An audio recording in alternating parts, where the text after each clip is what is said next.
देवेंद्र फडणवीस मुख्यमंत्री बन जाएंगे कल। अब एक जानकारी अभी आपको हम देंगे कि कितनी देर में महायुति की बैठक होगी और उसके बाद वो राज्यपाल को सरकार बनाने के लिए अपना प्रस्ताव देंगे, सरकार बनाने का दावा पेश करेंगे राजभवन जाकर के। वो अपडेट आपको मैं देता हूं। उससे पहले कुछ बीजेपी नेताओं की बात आप और सुनिए।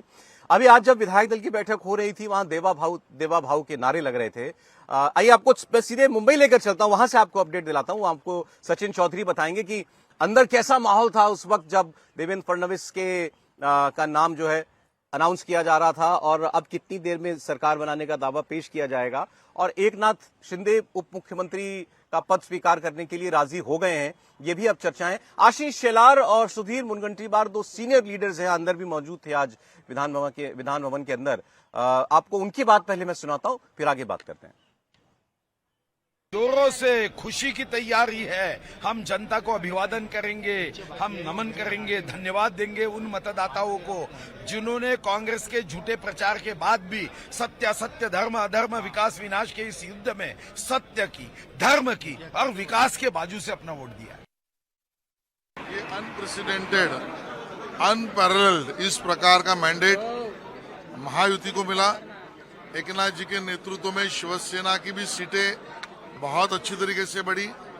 अजीत दादा पवार के नेतृत्व में राष्ट्रवादी कांग्रेस की सीटें भी बहुत अच्छी बढ़ी और भारतीय जनता पार्टी को जो यश मिला है, ये स्ट्राइकिंग रेट ऐतिहासिक, हिस्टोरिकल है। माननीय देवेंद्र जी के नेतृत्व में हम सब ने चुनाव लड़ा। माननीय नरेंद्र मोदी जी, माननीय अमित भाई शाह, माननीय नड्डा जी, इन्होंने हमको मार्गदर्शन दिया।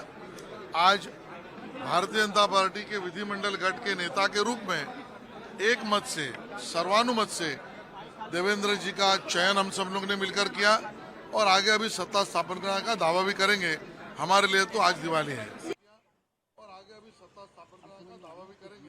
अब एक सवाल रहता है, कौन कौन बनेगा मंत्री, मुख्यमंत्री, उप मुख्यमंत्री तो चलिए तय हो चुका है। यही झगड़ा था ना, ये विभाग किसको और वो विभाग किसको। अच्छा, महाराष्ट्र में मैं गजब देख रहा हूं, तीनों पार्टियों के विधायक खुलकर कह रहे हैं कि हम भी मंत्री बनना चाहिए, हमको बनाना चाहिए। देखिए, इस बार सबसे बड़ी समस्या ये आने वाली है कि 28 के 28 जो मंत्री थे कैबिनेट, सभी चुनाव जीत गए, कोई चुनाव हारा नहीं है। तो जो मंत्री जो थे कैबिनेट, उनको पूरी उम्मीद होगी कि वो बने। और भारतीय जनता पार्टी में कई ऐसे सीनियर लीडर्स हैं जो लंबे समय से मंत्री रहे हैं और अच्छा परफॉर्म रहा है। तो मुझे लगता है उनका मुख्यमंत्री बनना लगभग तय होगा। जैसे राधाकृष्ण विखे पाटिल जो रेवेन्यू मिनिस्टर रहे, 7 बार के विधायक है, शिरडी से चुनाव जीतते, वो मंत्री बनेंगे। सुधीर मुनगंटीवार का मंत्री बनना मुझे लगता है लगभग तय है, वो बनेंगे। प्रदेश अध्यक्ष चंद्रकांत बावनकुले का है। मंगल प्रभात लोढ़ा जो मुंबई के भी अध्यक्ष रहे, वो बनेंगे। आशीष शेलार जो मुंबई के अध्यक्ष है, इनका भी मुझे लगता है बनेंगे। इसके अलावा कुछ नाम मुझे ड्रॉप भी हो सकते हैं। पंकजा मुंडे ड्रॉप हो सकती है। पंकजा मुंडे जो कैबिनेट मंत्री रही है, पिछला लोकसभा चुनाव भी आ रही, विधानसभा भी चुनाव आ रही थी। मुझे लगता है पंकजा मुंडे को ड्रॉप किया सकता है, उन्हें संगठन के अंदर जिम्मेदारी दी जा सकती है। कुछ नए चेहरे भी आ सकते हैं जो विधान परिषद से गए हुए हैं। वो भी हमेशा असंतुष्ट खेमे में ही रहती हैं, इसका हाँ बिल्कुल, गलत मैसेज जाएगा उनको। और नहीं, लेकिन उन्हें मुझे लगता है संगठन के अंदर राष्ट्रीय सचिव बनाया गया था। अच्छा। तो संगठन में लाया जाएगा कुछ नए, क्योंकि धनंजय मुंडे बनेंगे। धनंजय मुंडे जो एनसीपी से उसी क्षेत्र कृषि मंत्री रहे, तो वो निश्चित रूप से मंत्री बनेंगे। तो एक ही क्षेत्र से 2 विधायक मंत्री बनना, और वैसे भी अब ये एमएलसी बन चुकी है। मुझे लग रहा है पंकजा मुंडे संगठन के अंदर ज्यादा भूमिका निभाएगी, उनका मंत्री बनने की संभावना कम है। कुछ नए चेहरे लेकर आएंगे, जैसे गिरीश महाजन का बनना तय है, जो देवेंद्र फडणवीस के काफी भरोसेमंद है। इस बार देवेंद्र फडणवीस कुछ नए चेहरों को भी मौका देंगे, कुछ अच्छे विधान परिषद के लोग भी आएंगे। अजीत पवार के लगभग वही मंत्री बनेंगे जो पहली बार थे। अब कितना मंत्रिमंडल में जगह मिलती है देखने वाली बात होगी। 43 मंत्री बन सकते हैं, तो अब इसमें से कितने भारतीय जनता पार्टी कल, लेकिन शायद सभी पूरा कोटा तो नहीं, मेरे ख्याल से कल से मुख्यमंत्री और 2 उप मुख्यमंत्री लेंगे।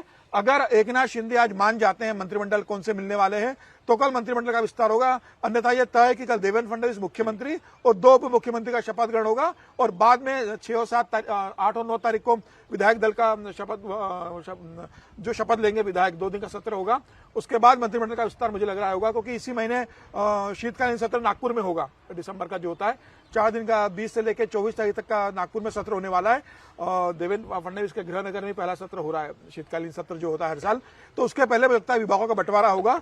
अभी विभागों को लेकर पूरी सहमति बनी नहीं है अजीत पवार और एकनाथ शिंदे को लेकर। तो मुझे लग रहा है ये चर्चा चल रही थी कि बीजेपी के 21, शिंदे सेना के 12, एनसीपी के 10, ये संख्या हो सकती है मंत्रियों की? ये बिल्कुल हो सकती है, लेकिन अभी इसमें पूरी सहमति इससे नहीं कहा सकता, क्योंकि अभी एकनाथ शिंदे पूरी तरीके से सहमत नहीं है कि कितने मंत्री बनेंगे।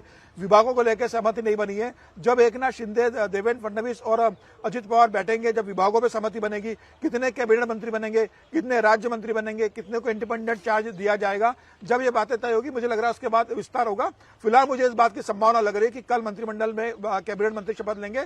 ये भी हो सकता है कि कल भारतीय जनता पार्टी के कुछ नेता शपथ ग्रहण में शामिल हो, लेकिन फिलहाल ये खबर है कि कल 3 लोग शपथ लेंगे। देवेंद्र फडणवीस मुख्यमंत्री की, और एकनाथ शिंदे और अजित पवार उप मुख्यमंत्री की शपथ लेंगे। उसके बाद कुछ दिनों बाद कैबिनेट का ये भी विस्तार तो देखना होगा। है कि इतनी पोस्टरिंग के बाद एकनाथ शिंदे को मिलता क्या है, मंत्रालयों में भी क्या मिलता है? होम तो नहीं मिल रहा है, मुझे क्लियर हो लगता है गया। उनको शहरी विकास अर्बन मिलेगा, डेवलपमेंट जो जा रहा है उनके पास था। और देखिए अब कोई कंफ्यूजन नहीं है, 43 मंत्री बन सकते हैं, 20 से 22 के बीच में भारतीय जनता पार्टी के ही मंत्री होंगे। और इनके बीच में कितना अंतर रहेगा, क्योंकि अजीत पवार की भी खबर आई कि वो चाहते हैं कि भाई एक ही हमको कम बर्थ हो शिवसेना से, एकनाथ शिंदे से, तो उस पर भले कुछ इधर उधर होगा, लेकिन मुझे नहीं लगता कि मंत्रियों की संख्या में बहुत ज्यादा कोई फेरबदल होगा। देवेंद्र फडणवीस कोई भारतीय जनता पार्टी के कम मंत्री बनाएंगे, और 132 जब उनके जीत कर आए हैं तो उनके विधायकों में भी तो ज्यादातर लोगों की होगी। और उसमें कई बार, जैसे पहले दूसरी पार्टियों में होते थे, अब भारतीय जनता पार्टी के पास भी ऐसे ज्यादा विधायक हैं जो कई बार जीत कर आ चुके हैं, सीनियर हो चुके हैं, मंत्री पद के दावेदार हैं। तो मुझे नहीं लगता कि बीजेपी अपना दावा छोड़ेगी। और देवेंद्र फडणवीस कम से कम अपने सभी विश्वस्त लोगों को, जिस क्षेत्रवार, जिसको हम कहते हैं ना, महाराष्ट्र को अगर 5-6 अलग अलग हिस्सों में बांटे, उसके प्रतिनिधित्व के तौर पर, और यहां एक बात का ख्याल पक्का रखा जाएगा, वो भारतीय जनता पार्टी का मैंडेट आगे बढ़ाए। एकनाथ शिंदे और एनसीपी के जो लोग मंत्री बनेंगे उससे वो कमतर नहीं रहे, इसका भी ख्याल इस मंत्रिमंडल के चयन में अवश्य रखा जाएगा। देवेंद्र फडणवीस पक्के तौर पर रखेंगे। हाइंडसाइट में पीछे देखकर बात करना हमेशा आसान होता है।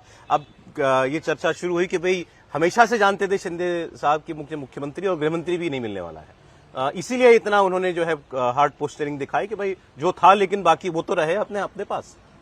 ठीक बात है, मतलब मुख्यमंत्री नहीं बनने का तो तब तय करीब करीब उनको समझ में आ गया होगा जब 132 विधायक भारतीय जनता पार्टी के होंगे, उससे आधे से भी कम उनके पास हैं, तो ये साफ था। और एक मैसेजिंग पहले भी होगा कि भाई बीजेपी यदि बड़ी पार्टी बनती है तो उनका मुख्यमंत्री होगा। और ये भारतीय जनता पार्टी चुनावों के दौरान भी कहती रही कि नतीजों के बाद तय करेंगे, और इसीलिए वो पोस्टरिंग कर रहे थे कि जो बचा हुआ है उसमें तो मैक्सिमम सेफ रहे और मैक्सिमम जो मिल सकता है वो मिले। कि भी नाराज आदमी है तो उसको थोड़ा सा 2 बिस्किट और खिलाए जाए, तो वो 2 बिस्किट कम से कम आ जाए, उसकी परेशानी है। लेकिन अब शिंदे साहब को ये समझना चाहिए कि इस सरकार में, देखिए अब उनके पास क्या बचा, रास्ता क्या है, ये भी तो आप देखा कि रास्ता ये मिलकर सरकार चलाए। हाँ, मिलकर, इसके अलावा कहीं आने जाने का जगह नहीं बची है ना। तो फिर बेहतर है कि मिलकर चलाने के लिए एक ठीक सी पोस्टरिंग करके सरकार के साथ रहकर और बेहतर काम करें। और अपनी जो पार्टी बची हुई है, बस मूल अभी उनकी चिंता क्या होनी चाहिए कि उनकी जो पार्टी है वो बची इन 10 दिनों में सर एक नई चीज ये पता चली कि शिंदे साहब जैसे स्वभाव से बहुत सरल सौम्य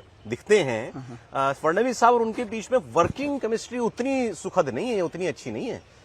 वो तो उसकी वजह है ना कि एक तो एकनाथ शिंदे और देवेंद्र फडणवीस में फर्क किया कि देवेंद्र फडणवीस बहुत एनर्जेटिक, बड़े पावरफुल पार्टी के बड़े नेता है, ठीक है। और फिर वो पिछले 2.5 साल जिस तरह से उनके साथ भी रहकर उप मुख्यमंत्री रहे, लेकिन आप यहाँ पर कहते रहे उप मुख्यमंत्री रहे, वो मुख्यमंत्री रहे, लेकिन सरकार तो चला ही रहे थे देवेंद्र जी। सरकार तब भी देवेंद्र जी चला ही रहे थे एक तरह से। और जिसके पास गृह मंत्रालय रखा हुआ हो, बात की दिनों में कहने पता लगा था कि शिंदे साहब शिंदे ही चला रहे थे, और एकनाथ शिंदे ने देवेंद्र फडणवीस को कदम कदम पर एहसास कराया कि भले ही आपके 105 विधायक है, मुख्यमंत्री में ही हूँ, मुख्यमंत्री वो है, लेकिन उनकी ताकत बनी रही। बिल्कुल। और अब गृह मंत्री के तौर पर गृह मंत्रालय यदि नहीं मिल रहा है उनको, शिंदे साहब को, तो मुझे लगता है कि उनको एक सेटिस्फाइड रखना भी भारतीय जनता पार्टी का काम है। ये ऐसा नहीं है कि आप सोचे कि नहीं अब हमारे पास 132 हैं या 137 हो गए तो हम इग्नोर कर सकते हैं, ऐसा मुझे नहीं लग रहा। और भारतीय जनता पार्टी के उसमें सिस्टम में भी मोटे तौर पर ऐसा नहीं है, उनका सम्मान बरकरार एक बार सर सचिन जुड़ गए मुंबई से, उनसे एक अपडेट हम ले लेते हैं। सचिन, महायुति की बैठक भी होगी क्या, और उसके बाद राज्यपाल के पास जाया जाएगा? बिल्कुल, उसके बिना कैसे करेंगे जी। ये बताया जा रहा है कि सह्याद्री अभी विजय रूपानी, निर्मला सीतारमन और देवेंद्र फडणवीस सभी और बीजेपी के तमाम जो विधायक है, नेता है, ये विधान भवन से निकल चुके हैं। देवेंद्र फडणवीस अब सागर बंगलो की तरफ गए हैं और करीबन 3-3:30 बजे ये राजभवन जाएंगे। राजभवन में सरकार बनाने का दावा पेश करेंगे। हो सकता है कि उसके पहले एक छोटी सी बैठक हो जाए तीनों नेताओं में, या उसके बाद भी एक बैठक हो सकती है।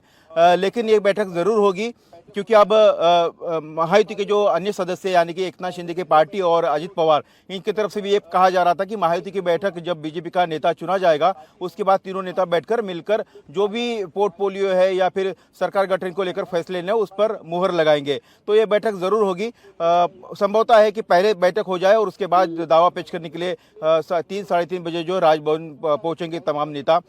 लेकिन मोटे मोटे तौर पर जो है बिल्कुल अब तय हो गया है कि मुख्यमंत्री देवेंद्र फडणवीस, उनके सरकार में एकनाथ शिंदे भी रहेंगे, अजित पवार भी रहेंगे।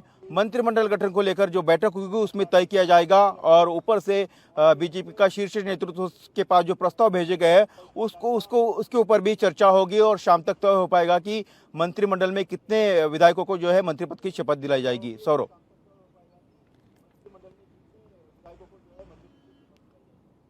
तो ये मतलब कंफर्म है कि कल मंत्री भी साथ में शपथ लेंगे या केवल मुख्यमंत्री और उप मुख्यमंत्रियों की शपथ होगी? जी देखिए, मेरी कुछ नेताओं से बात हुई थी, दोनों तरफ से, शिवसेना बीजेपी के वरिष्ठ नेताओं से। तो उनका यह कहना था कि जो प्रधानमंत्री कार्यालय से, क्योंकि प्रधानमंत्री भी इस समारोह का मुख्य आकर्षण केंद्र होंगे, 40,000 लोग होंगे, साधु संत आएंगे, तो प्रधानमंत्री का करीबन 30 से 40 मिनट का प्रोग्राम अभी तक जो है उन्हें मिला है और उसमें वो पहले 5 मिनट जो है साधु संतों से मुलाकात करेंगे, उसके बाद गवर्नर आएंगे और शपथ ग्रहण समारोह शुरू होगा। तो प्रस्ताव एक ये था कि मुख्यमंत्री और दोनों उप मुख्यमंत्री शपथ लेंगे। उसके बाद मोदी जो है जब गवर्नर चले जाएंगे तो उसके बाद छोटा सा एक धन्यवाद स्पीच भी देंगे। हालांकि स्पीच होता नहीं है, लेकिन ये हो सकता है, इस तरह का एक प्लानिंग चल रहा है। और दूसरा ये कि सीएम और डिप्टी सीएम के, दोनों डिप्टी सीएम के साथ कुछ हर पार्टी से 3-3 या फिर 5-5 या 7-7 इस तरह के प्रस्ताव दिए गए हैं, वो मंत्री शपथ लेंगे, विधायकों को शपथ दिलाई जाएगी।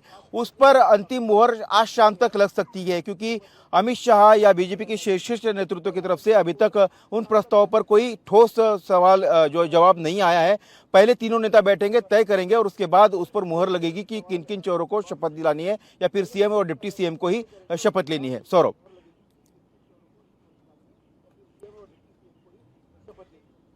जी, अब पीछे से कुछ हुआ हो समीर जी तो मालूम नहीं, लेकिन दिखा करके तो ऐसी कोई बैठक हुई नहीं जिसमें मंत्रियों के नामों की चर्चा हुई हो महाराष्ट्र के नेताओं। बिल्कुल अभी तक कोई सहमति बनी नहीं है और प्रधानमंत्री मोदी का सिर्फ 20 मिनट का कार्यक्रम है। कल शपथ ग्रहण समारोह का जो है वो 20 मिनट वहां रहने वाले हैं, तो इस बात की बहुत कम संभावना है कि 20 मिनट में बाकी मंत्रियों का भी शपथ ग्रहण होगा। अभी तक एकनाथ शिंदे के विभागों को लेकर भारतीय जनता पार्टी की सहमति नहीं बनी है।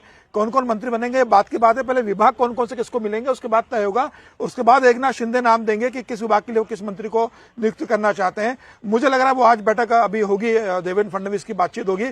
अगर आज यह मामला सुलझता है तो कल संभावना की जा सकती है कि तीनों पार्टियों से 3 या 4 करके 12 लोगों की शपथ ग्रहण हो सकता है। लेकिन फिलहाल अभी यह तय है कि अभी सिर्फ 3 ही लोग लेंगे।